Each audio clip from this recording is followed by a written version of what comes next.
Chonda, you have been so busy. Yes. And the last time we talked, we went way back in your past. Yes. And we don't want to, I'm going to leave it there. Yay! Yeah, and we're going to go from David. Yes. And how God, has taken you.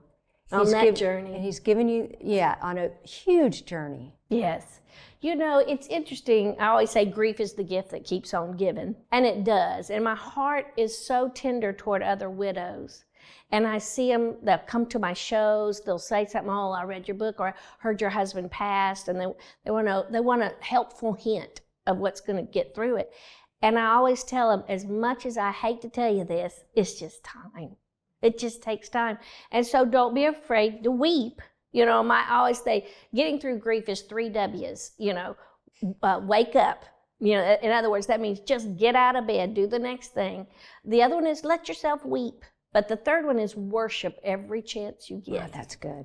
Because when you worship, even if it's running the vacuum and playing your favorite praise music, there's something about that puts your mindset and puts all your grief in perspective.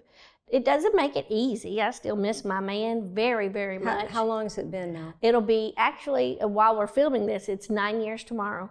Yeah. So it's tender. Those are triggers, we call them, when a birthday comes along. And as you well know, talking about the past, if I get a trigger, then I have a snowball reasons to cry and grieve. And my brother and I are the only living members of our family now. I was sitting on a picnic table at the at the farm the other day, and I said, the farm looks so good, we should have a family reunion. He goes, we are.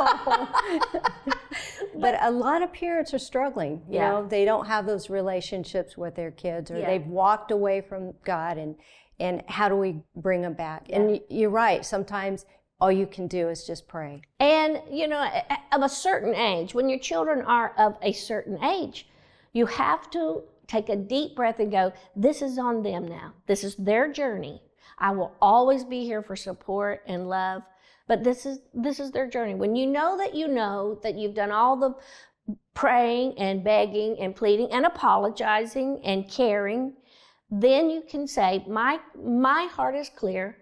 And now this is their journey. My son is Mr. Hollywood, lived out there for 11 years, and we argued stuff all the time. But yet at the end of it, he'll throw his arms around me and go, I love you, Mom, and I love him too. And we've learned to love and adore each other just the way we are. And that takes more pressure off of me than him. It takes more pressure off of me that I don't have to fix him. Good Lord, I can't even lose weight. How am I going to fix my son? But God knows him and loves him, and he's going to raise him and mold him all in due time. And he is, and I'm seeing it,